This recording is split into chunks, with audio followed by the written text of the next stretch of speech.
We are joined now by FCC Chairman Brendan Carr. He's in studio with us here in Washington, D.C., and I know you got a ton of different things on your plate.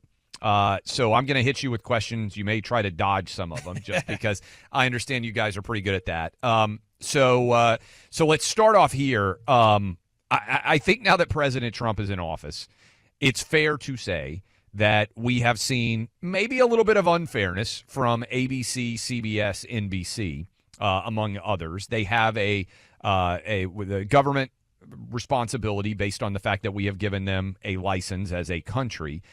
How fair, now that we're through the election season, do you think news coverage has been? What could occur from your perspective to make it fairer? Because they're supposed to be, as a part of getting a license, you can correct me if I'm wrong, not providing some form of biased news coverage. But I think most people that are listening to us right now would really roll their eyes at the idea that ABC, NBC, and CBS are providing in some way fair and balanced news coverage. Yeah, thanks so much. Great to be with you. Look, if you step back and you think about speakers in this country, you've got, the guy in the soapbox gets to say whatever he wants. You've got cable channels, which are lightly regulated. But when it comes to television stations, those are licensed by the FCC. Yes. And they are required by federal law to operate in the public interest. Now, if you step back over the years, the FCC and regulators in Washington, I think, have walked away completely from enforcing that public interest obligation. I don't think we're better off for it. To your question, if you step back, I don't think the national programmers, so if you look at ABC, CBS, NBC, they own some stations, but in the main, they program content that goes out through licensed stations. I don't think they've been fair at all if you step back and look at their coverage in terms of Republicans or President Trump. And frankly, that's not just my opinion. If you look at trust in that national programmers, again, focusing on ABC, CBS, NBC, trust is at an all-time low. And again, Jeff Bezos, of all people, did an op-ed not that long ago saying that these national media outlets have lost the thread when it comes to where the American public is. But the good news is this. There's another side of the coin. When you talk about the actual local broadcast TV stations, the ones that actually hold the license by the FCC, when they run programming, it's actually really trusted by local communities. So the biggest policy that we're running at the FCC in terms of media right now is how do we empower the local broadcasters to serve the public interest and allow them to get some distance from the national programmers that are really just generating content in Hollywood, in New York, and sort of force feeding it out there. So I think there's actually a lot the FCC can do that addresses this issue. And again, focusing on that unique public interest obligations that TV channels have. That is super interesting because I think most people out there listening to us right now, when there is a major thunderstorm, for instance, and they are at home, they trust their local news to provide them accurate coverage about danger, tornadoes, everything else. But they certainly don't trust the national news to provide them.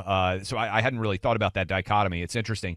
NPR, PBS, we have seen the vote barely get passed in the House to take away their funding as it pertains to government dollars. I've always thought it's crazy. To my knowledge, we don't get a massive amount of government support. We compete with NPR. This show does, the premier networks all over the country. And it's always felt like an unfair competition that they get these dollars, we don't. What do you think? What kind of optics does the FCC have on those issues? It really wasn't that long ago. If you looked at a cross-section of the listeners and viewers to NPR and PBS, you'd get a pretty decent cross-section of the country as a whole. And at some point not that long ago, things changed dramatically. And it appears that NPR and PBS have been appealing to a very narrow, bespoke, almost a Acela corridor portion of the country. And you can do that, right, as a First Amendment matter. But if you are going to Congress and saying, I want you, Congress, to force people to take money out of their pocketbooks, send it to Washington, and then send it to subsidize that, I think it's entirely legitimate for people to be asking questions about that. And to your point, recently a rescissions package passed the House that would save about $1 billion from that funding. The FCC, we've launched actually an investigation into NPR and PBS, and here's why. They are unlike any other station, like a station here, a commercial station. They're non-commercial, which means they get special benefits above and beyond those that regular broadcasters get. But as a consequence, they can't run advertising. But what it looks like they've been doing is running programs that appear to be very close, if not to advertisements themselves. So we've launched an inquiry at the FCC to make sure that they're not violating the law. Because really, you can't have it both ways. You can't be getting, public funding and claiming that you're, non-commercial, and then potentially at the same time running commercial. So we're looking at as well right now. CBS News in the news a lot. You got the transcript released of 60 Minutes, the interview that they did with Kamala Harris right before the election that was edited in many different ways, potentially beneficially to her. What can you tell us about the investigation into 60 Minutes, and how does that impact the larger Paramount idea they're trying to sell to Skydance, I believe? Where is all of that from your perspective? Yeah, right before January 20th, in fact, right around January 10th, I believe, the prior administration, the Biden FCC, summarily dismissed a news distortion complaint that had been filed against 60 Minutes based on claims of editing around that answer to Kamala Harris in the 60 Minutes episode. They dismissed it without actually doing any real inquiry, without doing any due diligence. And so one of the very first things that we did was we restored that complaint against CBS. We've put it out for public comment. And to your point, we obtained the unedited transcript and video of that interview. We've put it all out there. I think sunlight is the best disinfectant. So right now, the American people are participating in this process. We haven't made a final decision, but we are weighing whether, in fact, it is a news distortion or not, and that's under active investigation at the FCC.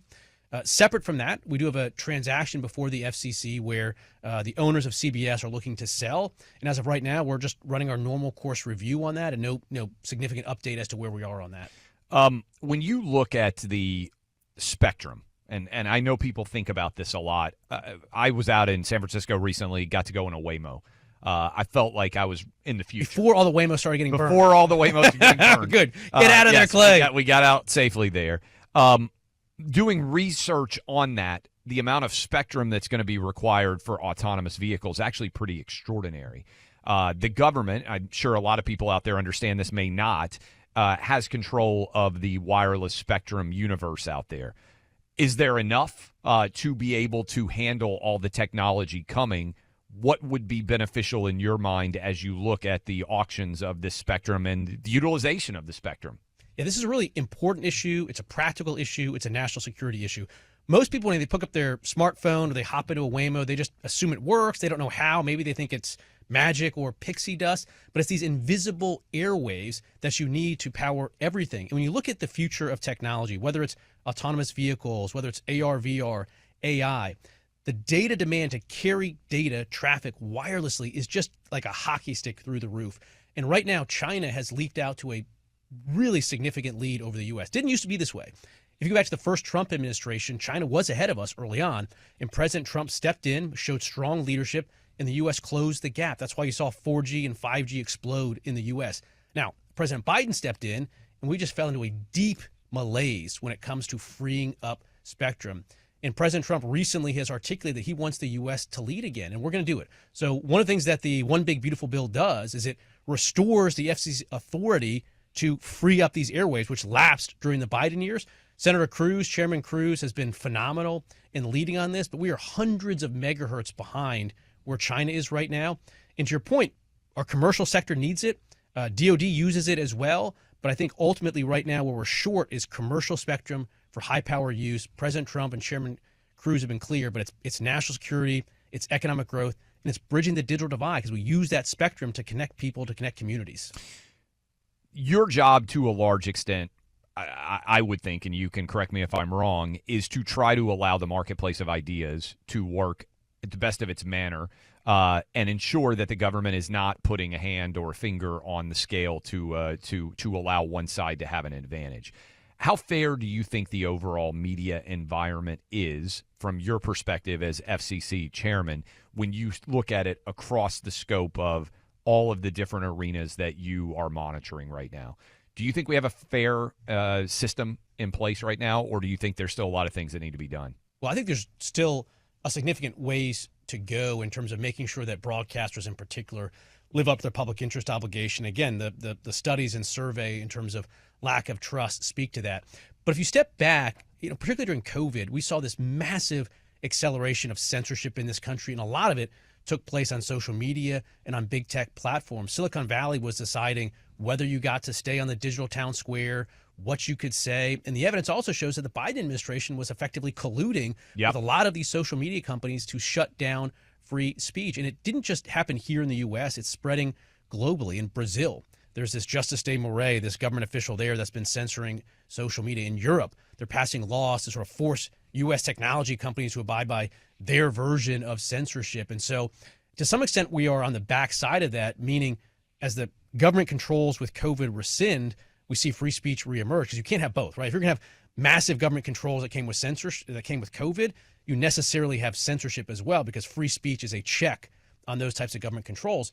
And President Trump has come in and very clearly said that he's going to restore free speech in this country. So whether it's the work of the FCC, the Federal Trade Commission is doing great work on this, the DOJ, we're looking to sort of break up that collusive conduct that really amounted, in my view, to a censorship cartel. There's still work to do, but I think we're finally turning the tide on that. Yeah, and I'm sure a lot of people out there listening right now, listening to us on traditional radios, podcasts, certainly still watching some news broadcasts, CBS, ABC, NBC. But for my kids, they get almost all their news from TikTok and YouTube.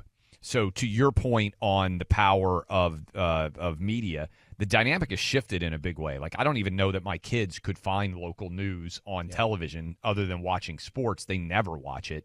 Everything through YouTube. And I'll give you an example on this program. YouTube wouldn't allow our interview with President Trump to be posted. We just had Rand Paul on at the top of the at the top of the hour. They wouldn't allow our interview with Rand Paul to be posted because they said something that YouTube didn't like. But in an election universe, in a Democratic universe, shouldn't, at a bare minimum, everything that a political figure says be distributed as widely as possible and not restricted and censored? Yeah, absolutely. One of the things that I've focused a lot on is this concept of user empowerment. Look, we don't want any one single centralized authority, whether it's a Silicon Valley company or otherwise, deciding who can participate in the town square, what can they say in the digital town square. We need to empower individuals. So if you don't want to see Rand Paul, great, don't follow him. If you don't want to see this video, okay, block or unfollow the show. But we need to sort of get those decisions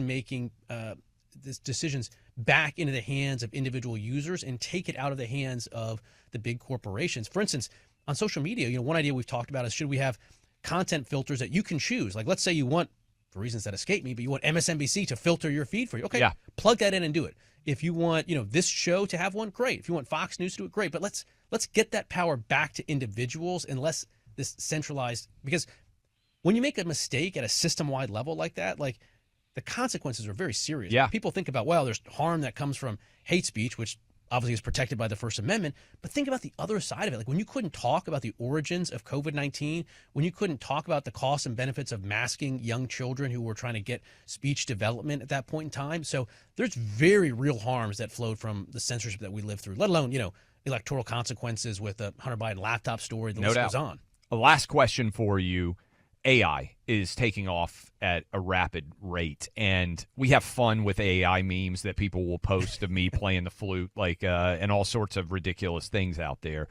But it's rapidly evolving to the point where I think being able to determine what's real and what's fake is going to become really very difficult. Are you concerned about that? Because it's one thing to restrict something that we know is real, but how in the world do we have the ability to let people know what is true and what is false and what someone's actually said and not said? Yeah. Have you seen these AI-generated videos of the podcasters that are in the baby format? Yeah. Those are hilarious. Yes, those are very, hilarious. very fun. I don't know if they've had any of those views of you or not. But I think they may think I'm a baby already, so I don't even need to put I fell me down there. a meme hole at one time looking at all those. I thought they were hilarious. I mean, look, I think we have to be very careful here. During the last administration, President Biden had the FCC propose putting labels on political speech, political ads that were generated in any way with AI content. And really, it just became a way of sort of slowing down the use of AI, because they viewed it as, in my view, Republicans were being more successful in the meme wars than they were. So I think there is some harm, as you noted, but I think we have to be very careful that we don't stifle this early on, because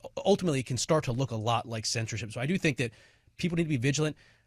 And we need to educate people, and it's, I think, easier for younger folks. I think older people can get fooled a little more easily. Yeah. Well, if you're just stepping back and look at online scams in general.